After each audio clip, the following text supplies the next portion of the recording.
Hello, welcome to VR TV. And we have a great announcement to make tonight that Comcast has a new platform called Made in Medford. One of 6 cities in the country, madeinmedford.com, and Visual Radio's there. Good evening, you're on Visual Radio. Hey, is this Joe? It is. Hey Joe, it's Bruce Sudano. How are you? Great, Bruce. Hey, you know, it's kind of cloudy in Boston. Does that constitute it's a rainy day soul day? I could be, but the rainy day soul day is kind of like, it could be sunny out, but it could be cloudy in your heart, you know? Oh, is that what it's all about? I don't know if that's what it's all about, but it can be. How did Rainy Day Soul come about? What it's all about. Since we're on the subject, how did that song come about? How did that song come about? Well, you know, I tend to be a contemplative, melancholy kind of temperament, and so I always would refer to it, you know, as my rainy day soul, you know, and at some point it became a song, you know, just, I don't exactly know how it came about, but it was a phrase that I used for a long time to describe when I was having a moody kind of day, and everybody kind of was like, oh, like, okay, Bruce is in one of those moods, you know, so. But actually, as I've gotten older, I've learned to deal with it a lot better, so I don't go there quite as often.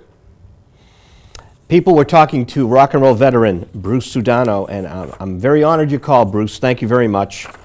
Thanks. It's been a while. Do you remember the old Crawdaddy magazine? Sure do. It's up on Wolfgang's vault now. And there was another magazine around the time called Fusion. Do you remember that? Not sure. Barry Glovsky from Fusion magazine had Robert Soma as the editor, and Lou Reed was one of the staff writers, actually. Wow. Because he was friends with Soma. Well, Barry was one of my first guests in 1979 on my show. And he's back now, and we're thinking of relaunching Fusion magazine, so this interview might go up on the new Fusion. So would that be an online magazine? Yeah, Barry wants to go online, and you know me, I want paper goods in my hands, so I'm thinking of like, let's do a quarterly special collector's item edition, you know? I like that. You got to have it for the fans. You got to have those collectibles. Yeah, exactly. It's kind of like doing a vinyl of your new record just for those people who want it. Well, you know, my friends in Full Tilt Boogie Band, that's Janis Joplin's band, they're putting out 4 Janis Joplin LPs on vinyl, like the box set of the first 2 Big Brother albums, then Cosmic Blues, and the Full Tilt Pearl album. April 17th. So, that sounds good. From your perspective, Bruce, what is this vinyl rage in America? I know in England it's big, but... well, from my perspective, it's just a matter of, you know, I think there's a movement surfacing very subtly, but slowly but surely, of getting back into quality of sound.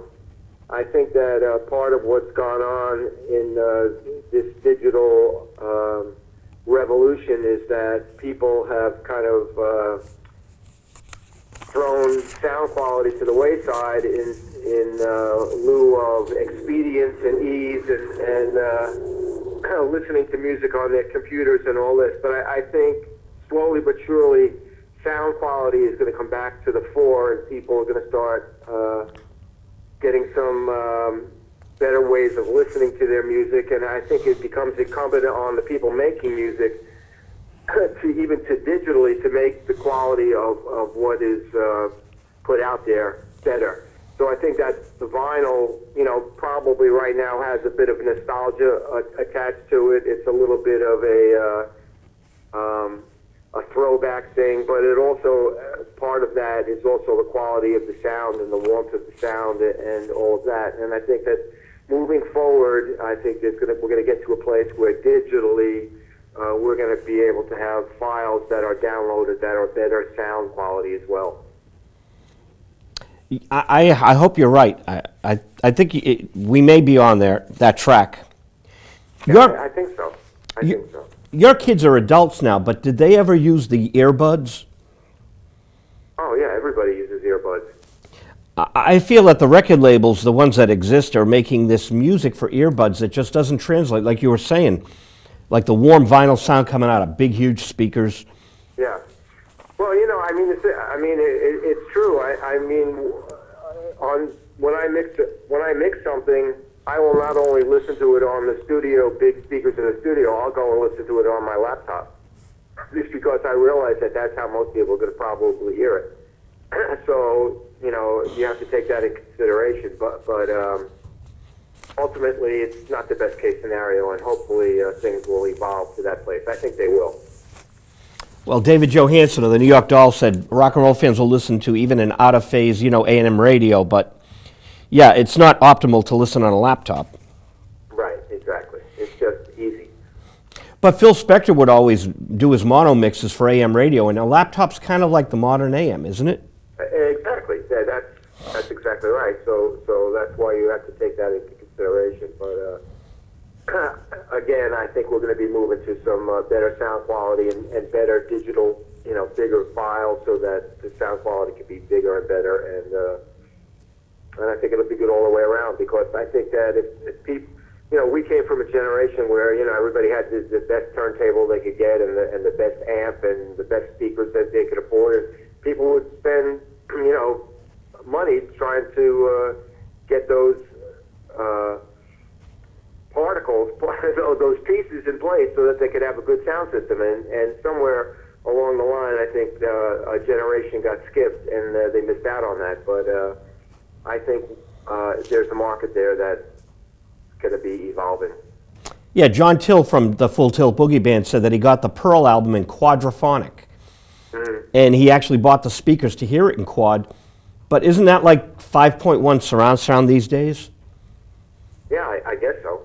5.1 surround sound in the DVDs, you could just place the music around the room. Quad was a kind of first step in that direction, maybe. Yeah, but again, you know, I think the proven thing is that stereo is the it's the way to go with sound, and I think that a great stereo system with a good quality recording and a good quality way to have the music played back is still the ultimate, and would probably be the way that most people would go. So the laptop is kind of a modern stereo AM. Yeah, it's like your transistor radio from back in the day. But they were trying to institute stereo AM. It never really took off. And the laptop is kind of the stereo AM. Yeah, yeah.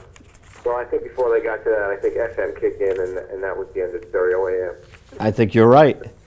But anyway, so listen, so I have a new record getting ready to come out. You want to hear about that? I would love to hear about it. How many tracks?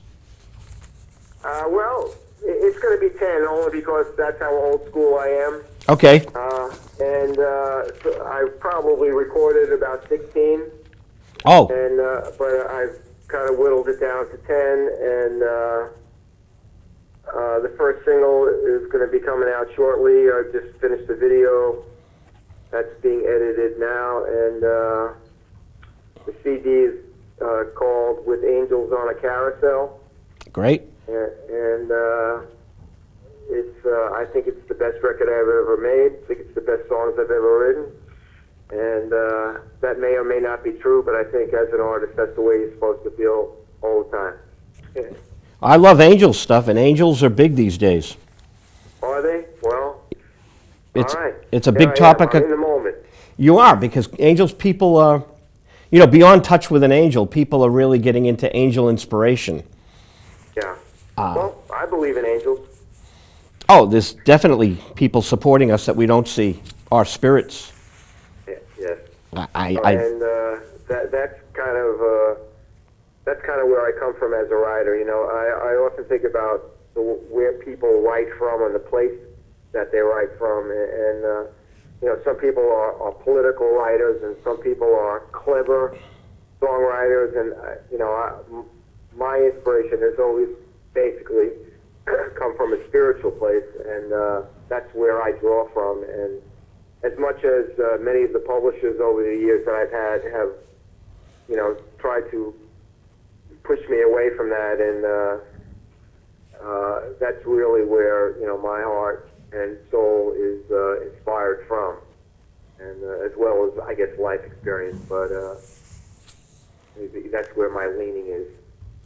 Bruce, you had a 2008 single out, and we discussed it in 2009. I talked to you. We had a bit of an interview. Have you released anything in between the 2008 release and now? Yeah, I released, I think you missed my last record because I remember with the Rainy Day Soul album, you did a review and we talked, and then my last record was called Life in the Romantic, and it actually surpassed what I did with the Rainy Day Soul record in terms of sales and awareness and chart stuff and all that. So it, when was that around, Life in the Romantic? That was, I think it was 2009. I think I might have reviewed it. Maybe did. I don't remember, but it was a good record. It was a good record. So, so it's about 3 years in between. Yeah, well, it takes me that long. By the time, you finish a record, and then, usually the next year after you finish the record, it's all about promoting that record and what goes on about that. And then, I kind of, need a bit of a time just to, downtime just to regroup to start writing for the next record. So, it turns out that's about how long it takes me between records. And I spent most of last year writing and recording the new record, and I was out in Los Angeles the last couple of years. So last year I was out in LA, and that's where I wrote and recorded the new record. Do you live out in LA as well as Nashville? I live in LA, and I live in Nashville, and right now I'm in Florida. Okay, so you bop around. I do bop around. That's interesting. So when you're in these three cities, do you go out and bring the guitar and just start playing? Yeah, that's kind of what I do. Typically what I do, I typically come to Florida this time of year, and I don't write. I really set myself up for the year. I kind of run on the beach, I read, I pray, and I just kind of like gear myself up for the year and kind of figure out what's going to go on and how I'm going to do it, and kind of build myself up and from the year that's passed and get ready for the years to come. So I'm not always able to do that. I actually haven't been down here in a couple of years, but I like to do this when I can. So that's kind of the mode I'm in right now, and it's a nice time. I'm fortunate to be able to do that when I'm able to do it, Yeah, you have a busy life, and it's good that you're able to take a step back and make a record album again. Yeah, well,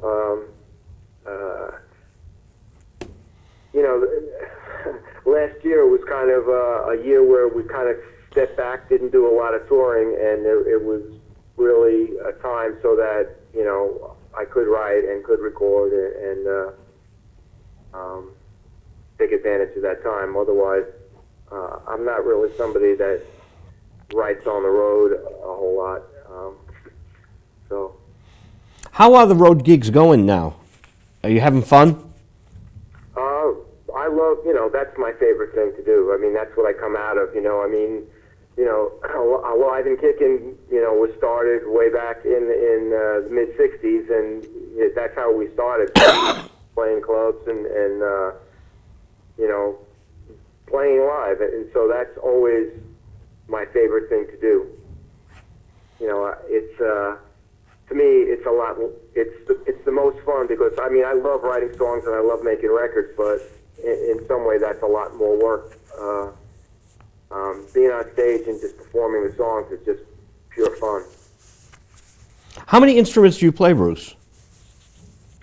I play, basically I play guitar and keyboards. Right, you did the keys in Alive and Kicking, right? Yes, I did, yeah. Yeah, which is just a magical record. Was it Bob King who produced it with? Tommy produced that record with Bob. Yep. And was Jimmy Wisner involved at all? Jimmy Wisner was the arranger, yeah. Oh, wow, because Jimmy did a lot of work with Jerry Ross, who did Spanky and Our Gang and Bobby Hebb. And Jimmy's a great arranger. I think he still works with Tommy. Oh, that's incredible. Yeah. I just had Jerry Ross on last week, who did all those great hits in the 60s. Keith, 98.6, Jerry Butler. And Wisner is really, he did some amazing work. He sure did. He still does. But Tighter Tighter still sparkles out of the radio. It's an extraordinary record. It is an extraordinary record. It's like it's funny because it's not a song that people like know off the top of their heads until you sing them the song, and then they go, "Oh yeah, I love that song. I remember that song." But if you just say Tighter and Tighter, people kind of look at you. But then as soon as you sing the chorus, they get it. It's a gorgeously romantic song. Yeah. In fact, I spoke to Sandy Toder today, who's the female vocalist on that song. I haven't spoken to her in quite a few years, and just today we spoke.